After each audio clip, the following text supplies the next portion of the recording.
Broadbean.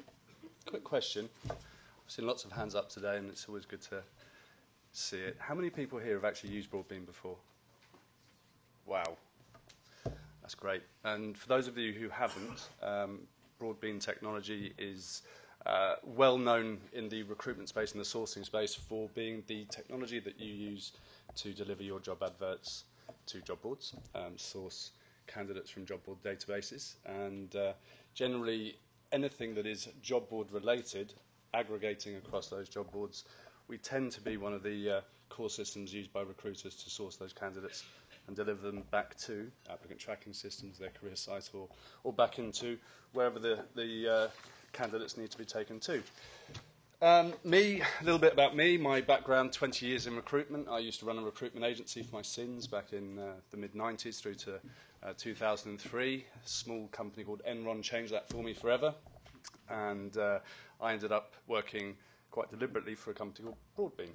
And what Broadbean's really done, certainly in terms of opening my eyes, is changing my mentality from just being a recruitment consultant, thinking about the next deal, totally driven by sales and what am I doing next. And I'm sure there's many of you in here that have got that sort of background. But having started and founded the corporate side to Broadbean, it's really given me visibility over what it is that the corporate in-house recruiter, which now is obviously prevalent in many of the corporate companies that exist today, what their needs are.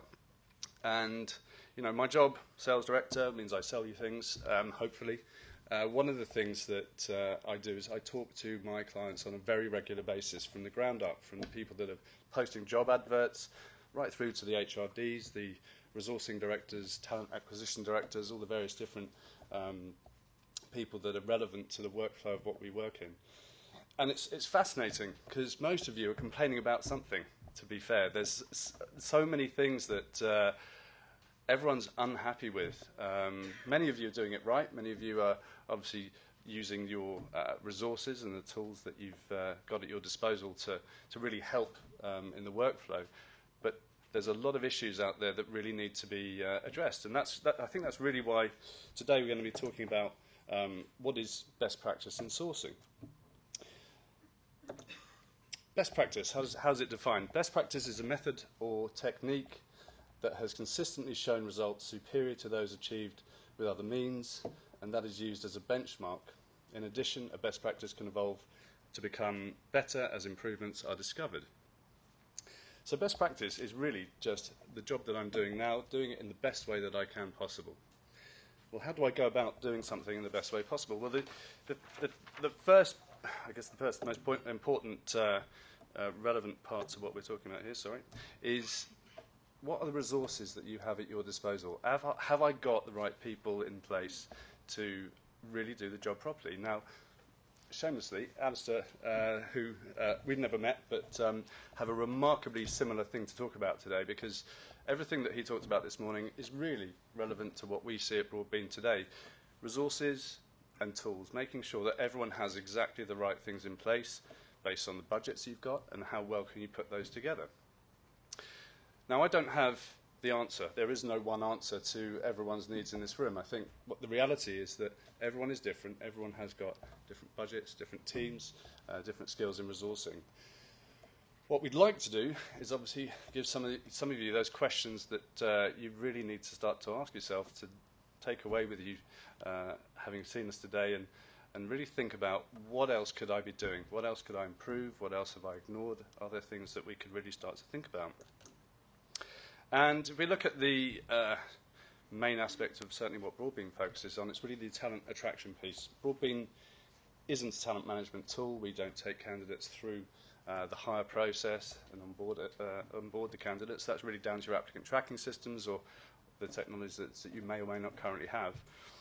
But what we focus on is how we get the candidates into those systems, and whether the candidates have applied from a job board, whether they're applying from LinkedIn, Facebook, Twitter, wherever you're showing your vacancies.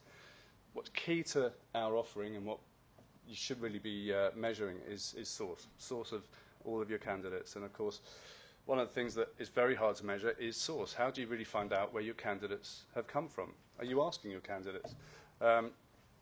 probably another question for you guys to think about is, are we asking our candidates where they've come from, or are we automating the process and really knowing accurately where they've come from? And if we know where they've come from accurately, we know where we should be spending our money on.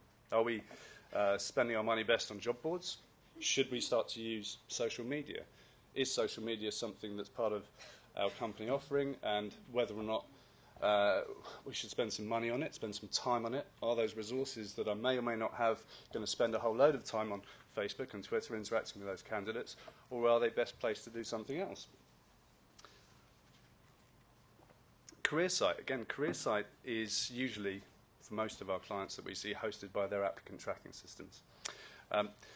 Quick question for all of you. How many people, certainly in recruitment here, have got an applicant tracking system in place at the moment? Okay, so that's probably a healthy percentage.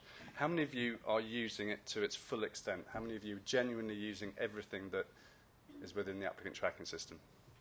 Not one hand. It's a bit of a concern that you're buying a big product. It's expensive. You're not making the best use out of it. And I think one of the keys to what we see at Broadbean is really that point where the candidates are back into your applicant tracking system. What are you doing with them? You know, how's that experience from start to finish? Have you taken them from the job board, taken them back to a page that that candidate may or may not want to fill in? Are you losing the candidates? Is there a massive drop-off rate in the responses that you're getting? Are you measuring it? And if you're measuring it, what have you gleaned from that measurement? Are you having such a big drop-off rate that you've got just one candidate applying, but that is your golden candidate? Or are you wanting to have the bigger responses, the candidates that are coming into your system that you can do something with? And how are you doing something with them? So that brings me on to really professional networks, job boards, how to get the best out of these products. If you're measuring what we're doing, i.e. source tracking accurately, you know the success of all of the various different things that we're measuring here. You've got social media where you can post your jobs to, professional networks, job boards, obviously a key to everything that Broadbean is about. Are you best using your existing talent pool? That applicant tracking system that you're using at the moment, are you talent pooling your candidates? Are you making best use of those candidates that are sitting with them? Are you going back to those candidates again and again? You've paid for them, you've advertised for them, you've spent a lot of money on advertising to get them back to your applicant tracking system. What are you actually doing with those candidates from the point they've applied? Or are you just re-advertising jobs, using up more credits, and really not making use of that talent pool that you've spent time building up and nurturing over the course of having that ATS in place? And really, again, comes back to the resources. What resources have you got that you can apply to those candidates, and can you interact with those candidates? Whether it's through social media, through LinkedIn, professional networks, wherever, have you got those resources in place to really engage the candidate and give them that better experience? Now today, obviously, what we've heard a lot about candidate experience, we've heard a lot about social media.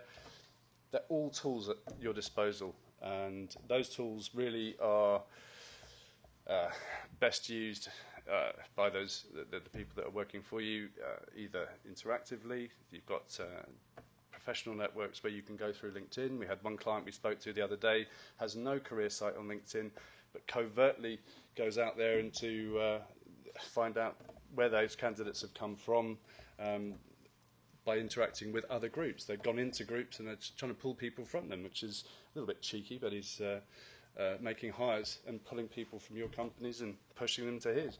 Are you branding your career sites? Are you present on places like, as I say, Facebook and Twitter, places where you can now host your jobs, you can deliver those adverts to the job boards and to the social media networks at the same time, and track that data back through, obviously using Broadbean. So, job boards. Many times over, job boards have been in the press as being regarded as products that are dying. I think Keith's probably laughing because he's said this many times before. Job boards aren't dying. Quite far from it, actually. I think, Keith, you probably agree with that. There is a huge increase in in-house corporate use of job boards. Broadbean has over 40,000 users using us daily. Many of those are recruitment agencies. Those recruitment agencies, of which these stats here are showing you the change in the trend of job advert posting. I'll give you a stat. Broadbean posts roughly 1.5 million ads every month. That's quite some amount of traffic. We track over 4 million candidates a month. And you can probably see at 2012 here, use of job boards has still increased. It's increasing at a slower rate than it has year on year, but it is still increasing. What's really interesting, I think what's most relevant, is how we define the difference in posting stats with corporate recruiters. So in-house recruiters, through our systems, we're now seeing an enormous increase in the amount of posting. And you know, if you look at 2009, really the first year after the recession, after the economy just really went to pot, what happened? Well, one, you had a lot of recruitment consultants out there looking for a job. Many of them went to the in-house internal recruitment, and many of them have actually realised that the way that they recruit works just as well for in-house. And what we've noticed is many of our clients obviously looking to reduce their cost per hire, increase their control over their recruitment processes, really start to engage candidates not just through apply online forms, but actually speak to those candidates. And of course that's led to a huge increase in the amount of posting. Almost fourfold, in fact. Nearly 2.5 million adverts were posted in 2012 by corporate in-house recruiters through our systems. So it's a huge increase, and it's really indicative of what's happening today. You know, I think in-house recruitment has become, in itself, an industry. You know, recruitment agencies are still there. I know one of the comments that Alistair made earlier in this morning's session was you shouldn't be getting rid of your recruitment agencies. Far from it. In fact, you should make best use of your recruitment agencies. You know, it is absolutely key to make sure that the jobs are going to the right people. If you've got an SAP role and you want to advertise that online, that could take you forever to fill. You go to an SAP expert agency, pay them a decent margin. You know, pay them more than they're being paid by the competitors. It's an excellent point because you'll get them on your side. You'll have those recruiters working for you and not against you. So, you know, use of recruitment agencies is still there. It should always be part of what you're doing. But really, corporate in-house recruitment is a growing art form, and it's really that you need to have the right tools in place to do that, and again, the right resources. So, resources and tools, obviously they're having the right people in place and the right technologies in place, and making sure that those technologies are working for you and that you're using them should lead to a really nice workflow. Everyone in here works differently, as I said. The workflows will be different depending on what your needs and resources are. The ones of you who are using an applicant tracking system may or may not be familiar with this type of workflow, but just to explain how this works and why it's relevant, why it's very, very important to what you do.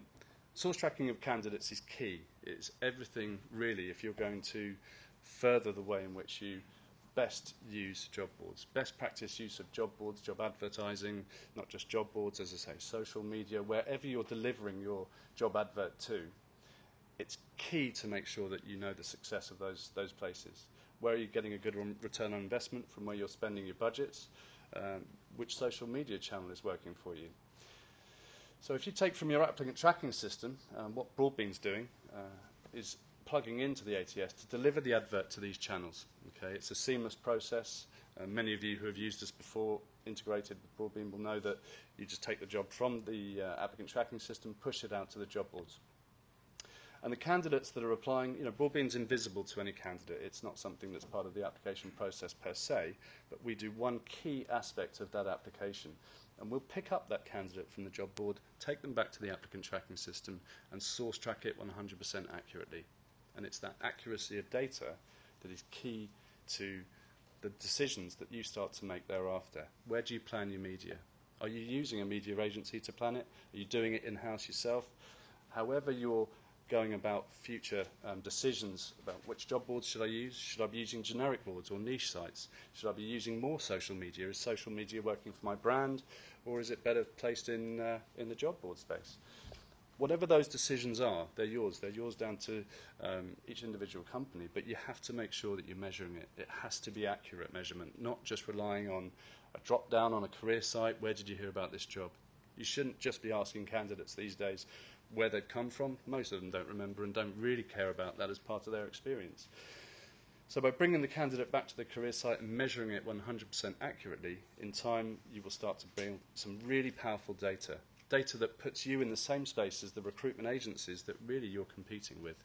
You know, those agencies that have been recruiting for years have got some phenomenal data in there, and they are the ones that, as in-house recruiters, you're now competing against. You know, they are the ones that have got the technologies in place. It's their business to do it right. By creating the right workflow, you'll be able to foresee where the best places are to recruit from. Where am I getting my best candidates from? So a few questions really just to take home with you. I'll send this out to anyone who's really interested in these at the end. Obviously, are you using your career site well? One of my clients, I think he might even be here today, has had some serious issues with his career site. You can't use it cross-browser. It's not working on mobile, and we've heard a lot about mobile today. It's a major issue that you can't ignore.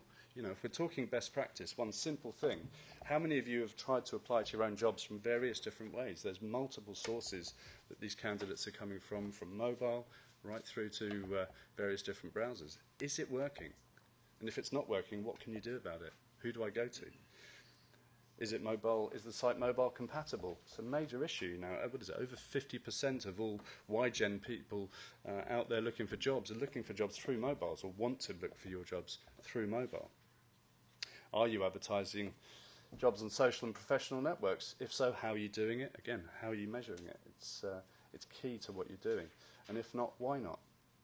You know, sometimes we look at Facebook and Twitter. Obviously, we all know that they can be used as corporate tools, but how best are we using them?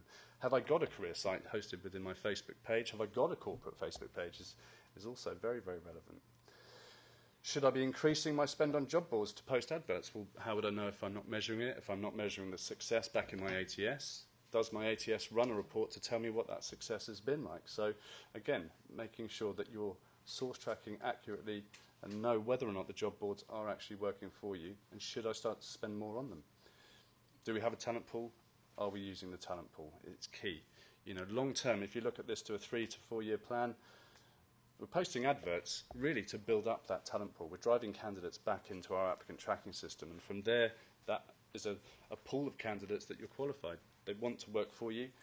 What are we doing with them? Are we engaging those candidates, and are we going to actually start to reduce maybe our dependency in the future on job boards because we know that we've already got a big talent pool in place that we can make best use of? And obviously, are we working with the right recruitment agencies? I mentioned that earlier.